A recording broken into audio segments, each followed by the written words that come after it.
김홍도. 화가는 그림으로 말한다. 소나무 아래 호랑이 한 마리가 정면을 응시하고 있습니다. 금방이라도 보는 이의 머리 위로 펄쩍 뛰어 달려들 것 같지만 긴 꼬리는 하늘로 부드럽게 쳐들고 있네요. 바늘처럼 가늘고 빳빳한 붓으로 호랑이의 털럭 한 올 한 올을 수없이 반복해서 그려낸 송하맹호. 걸출한 그림 솜씨 이전에 엄청난 정신수양이 뒷받침되지 않으면 불가능한 경지입니다. 화면 아래쪽을 가득 채우고 있는 호랑이와 그 위세에 짓눌리지 않도록 왼쪽 위에서 비스듬히 굳세게 뻗어있는 소나무 줄기, 그리고 정교하게 분할된 여백이 완벽한 구도를 만들어내고 있습니다. 그림의 여백을 좀 더 자세히 볼까요? 호랑이 다리가 만드는 여백은 오른쪽에서 왼쪽으로 가면서 점점 커지고, 소나무 가지들 사이의 여백은 위로 갈수록 커지고 있어요. 부드럽게 휘어진 꼬리의 곡선으로 여백의 크기를 비슷하게 나누고 한가운데는 넉넉한 공간을 배치해서 그림 전체의 조화와 균형을 이루었습니다. 긴 몸에 짧은 다리, 큼지막한 발과 쫑긋한 귀, 넓고 선명한 아름다운 줄무늬와 힘이 넘치는 꼬리, 세계에서 가장 크고 씩씩하다는 조선범의 위용을 단원 김홍도가 제대로 살려냈습니다.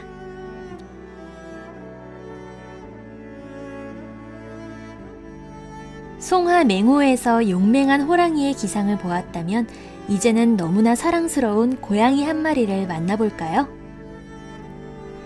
양지바른 풀밭에서 화사한 빛깔잔치가 벌어지고 있습니다. 주황빛깔의 토실토실한 새끼 고양이가 호기심 어린 눈길로 검정빛 제비나비를 올려다보고 있네요. 여차하면 발을 뻗어 낚아챌 듯한 모습입니다. 날개의 무늬와 더듬이까지 세심하게 표현한 짙은 색깔의 나비를 허공에 가볍게 떠오르게 한 단원의 솜씨는 정말 일품이죠.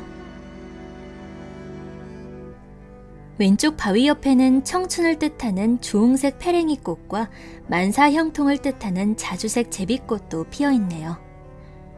중국어로 발음이 서로 비슷해서 고양이는 70 노인을, 나비는 80 노인을 상징하는데요. 그래서 이 그림은 어느 노인의 생신 축하 선물로 그려졌을 것이라고 추측한답니다. 단원을 비롯해서 동물을 이렇게 잘 그렸던 화가들은 대개 초상화의 명수였답니다.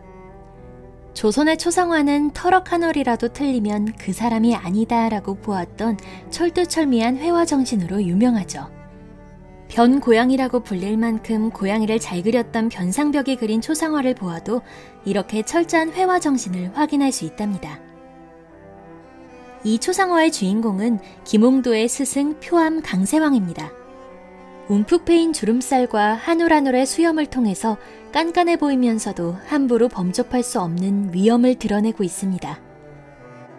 강세왕은 18세기 조선을 대표하는 문인으로 시, 서예, 그림에서 모두 빼어나 삼절이라고 불리기도 했죠. 강세왕은 1786년에 쓴 단원기에서 김홍도와 나는 나이와 지위를 뛰어넘은 친구라고 표현했습니다. 스승과 제자의 길고 아름다운 인연이 한편의 그림으로 남아있는데요. 1763년 4월, 조선 후기를 빛낸 화가들이 강세왕이 살던 안산에서 모임을 갖고 기념 촬영을 하듯이 남긴 균화 아집도라는 작품입니다. 모임의 장소는 안산에 있는 균화라는 곳으로 강세왕이 그림의 구도를 기획하고 당대 최고의 화가 심사정과 최북, 김홍도가 그림을 그렸으며 허필이 발문을 적었습니다.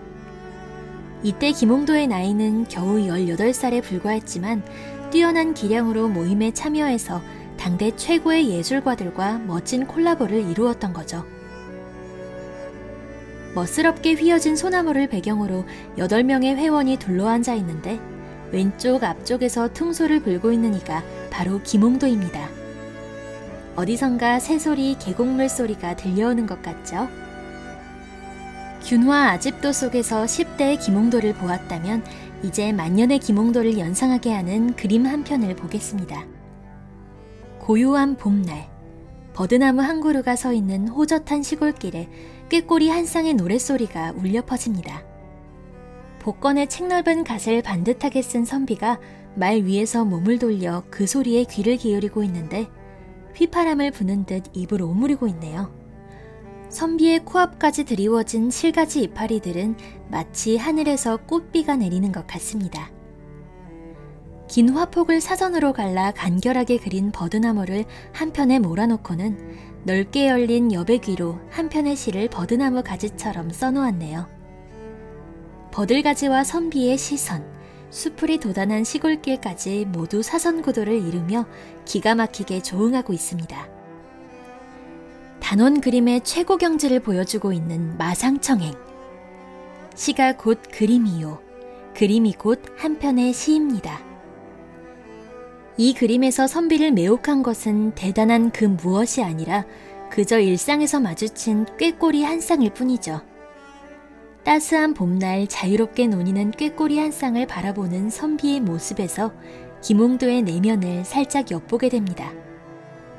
단원은 젊은 시절에 신선을 즐겨 그렸고 나이가 들어서는 승려나 보살 등을 자주 그렸습니다. 김홍도가 자신만의 특유한 필선으로 당나라 때의 신선 장과로를 그린 과로기로도에 강세왕은 이렇게 썼답니다. 이는 김홍도의 최고 득의작이니 중국에서 이 같은 작품을 구하려 해도 쉽지 않을 것이다. 정조의 명으로 용주사 탱화 제작에 참여하기도 했고 연풍영감 시절에 사찰에 크게 시주해서 뒤늦게 아들을 얻었다는 자료가 남아있는 것으로 보아 김홍도는 불심이 깊었던 것 같습니다. 그런 단원이 죽음을 앞두고 남긴 그림들에는 말로 평할 수 없는 드높은 정신의 자취가 남아있는데요. 그중 한 편이 바로 연불서승입니다. 사람의 뒷모습은 그 사람의 삶을 있는 그대로 비춰준다고 하죠. 정갈하게 깎은 머리에 야윈목, 허리를 약간 숙인 노스님이 잿빛 장삼을 입고 뒤돌아 앉아있는 모습은 평온하지만 단호해 보입니다. 머리 위에는 두강 같기도 하고 보름달 같기도 한 푸르고 환한 빛이 고운 모시발 위로 끝없이 번져 있고 구름 같은 연꽃을 탄 스님이 서쪽 하늘로 날아갑니다. 삶과 예술이 그리고 예술과 종교가 하나로 되는 지극한 경지가 단원 김홍도의 그림 속에 들어있습니다. 그의 그림 속에는 호방하고 해학적인 자신의 성품과 교양, 함께 살았던 이웃과 고향의 모습, 그리고 자기 문화를 존중하던 시대의 자긍심이 깃들어 있습니다. 이렇게 화가 김홍도는 문화가 꽃처럼 아름답게 피어났던 시대를 온 마음을 다해 그려냈습니다.